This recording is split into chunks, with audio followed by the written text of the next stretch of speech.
Il fait partie de ces cadres exécutifs peu médiatisés, dont l'activité est néanmoins capitale pour l'économie d'un pays.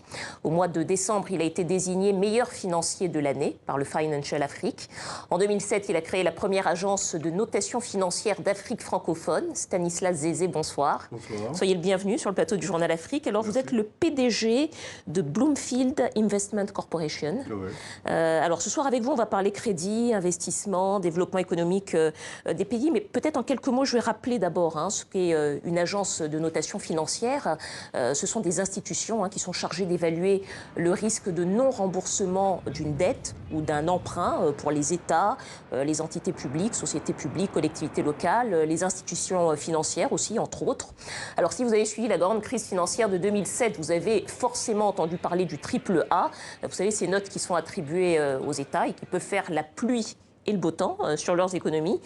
Stanislas Zézé, vous avez créé votre agence un an avant le début de la grande crise de 2008. Qu'est-ce qui vous a incité à vous lancer dans cette aventure? Alors, c'était le constat qu'il y avait un problème d'information entre ceux qui prêtaient et ceux qui empruntaient. Il y avait ce qu'on appelle une asymétrie d'information. Donc, ceux qui prêtaient n'avaient pas de visibilité sur ceux qui empruntaient. Et ceux qui empruntaient n'avaient pas la possibilité de vraiment prouver à ceux qui prêtaient qu'ils étaient capables de rembourser. Donc évidemment, vu ce constat, nous avons décidé de créer cet agent de notation financière pour servir de pont, justement, entre les emprunteurs et les prêteurs. Alors justement, pour qu'on comprenne bien, comment est-ce que vous travaillez, comment est-ce que vous fonctionnez? Nous analysons un certain nombre d'éléments qualitatifs et quantitatifs qui nous permettent à la fin de donner une note sur une échelle. Une note à long terme, qui est la capacité de cette entité que nous notons à faire face aux obligations financières au-delà d'un an, et une note à court terme qui va évaluer sa liquidité à moins d'un an. Donc toujours savoir si l'organisation en question sera capable de rembourser un emprunt, un crédit, une dette. Qui demande d'ailleurs à avoir recours à vos services? Est-ce que c'est ces organisations elles-mêmes qui viennent vous voir en vous disant on voudrait être évalué? Il y a ce qu'on appelle la notation sollicitée, donc ceux qui demandent à se faire noter de façon volontaire. Et il y a la notation obligatoire, dans le cas où il y a une réglementation qui est en place, qui oblige ceux qui veulent emprunter à se faire noter. Donc nous avons affaire à ces deux catégories d'emprunteurs. Et vous notez qui aujourd'hui? Nous notons les États africains tels que la Côte d'Ivoire, le Bénin, le Togo, le Niger, le Mali.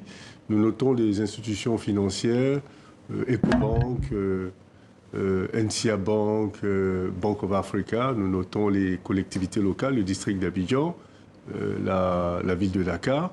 Et nous notons des entités publiques telles que la CIE, le port autonome d'Abidjan. Mais d'ailleurs, ceux qui demandent par exemple à avoir recours à vos services, quelle est l'utilité pour eux concrètement, en quelques mots?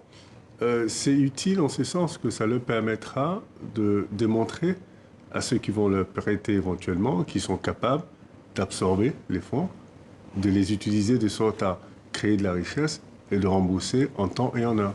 Donc ça va faciliter leur emprunt en fait. Ça va faciliter, non seulement ça va faciliter leur emprunt, mais ça peut avoir un impact sur le coût de l'emprunt.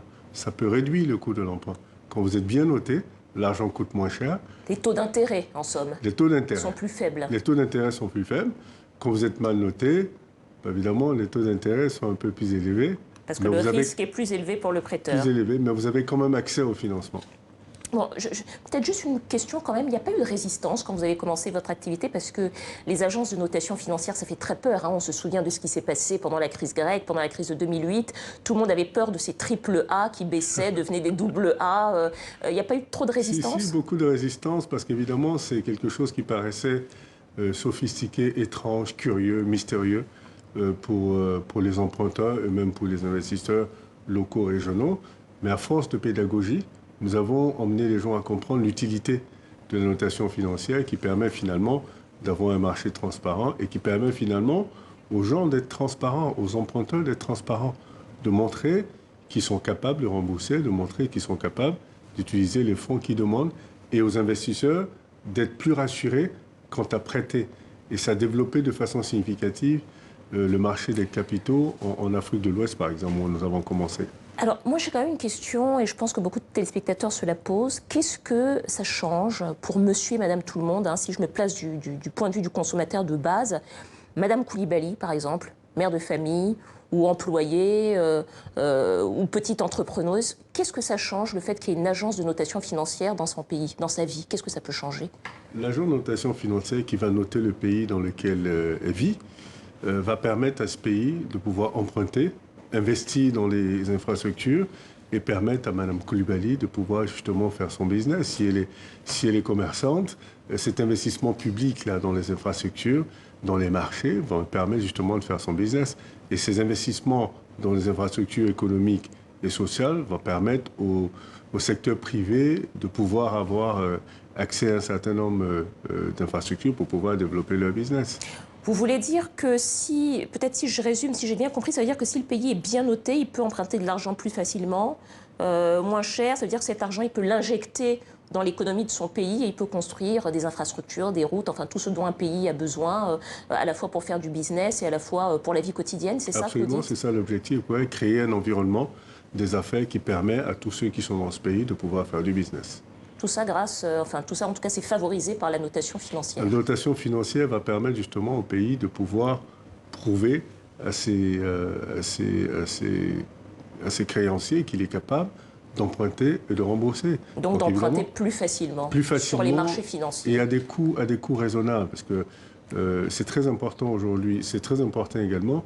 Il ne suffit pas d'emprunter, il faut emprunter à des coûts raisonnables, dans la mesure où, évidemment, le remboursement, plus vous empruntez à des coûts élevés, plus le remboursement sera élevé également. Et cher également. Peut-être une dernière question. Dans les pays de l'UEMOA, l'Union économique et monétaire ouest-africaine, depuis 2009, je crois que tous ceux qui veulent emprunter de l'argent sur les marchés boursiers doivent être notés. Hein. C'est une obligation légale aujourd'hui, hein, c'est bien ça? Absolument.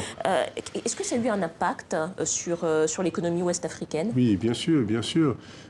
Cette nouvelle réglementation a justement rendu la notation financière obligatoire. Donc, tous ceux qui empruntaient sur le marché de l'UEMOA devraient se faire noter. L'avantage, c'est que quand vous êtes bien noté, vous êtes exempté de la garantie.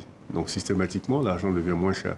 Il y a eu de plus en plus d'émissions d'obligations. Donc, une obligation, c'est un titre qu'on émet pour pouvoir emprunter sur le marché de l'UEMOA. Donc, évidemment, il y a ce qui a permis d'approfondir le marché des capitaux, donc avoir de plus en plus de gens qui ont eu confiance.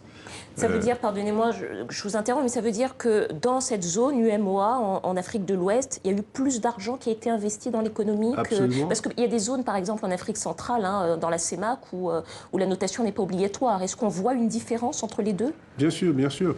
Plus d'argent a été injecté par des épargnants parce qu'il y avait une transparence et on commençait à avoir confiance aux emprunteurs, ce qui n'est pas nécessairement le cas en Afrique centrale puisqu'il n'y a pas cette notation financière-là sur le marché des capitaux.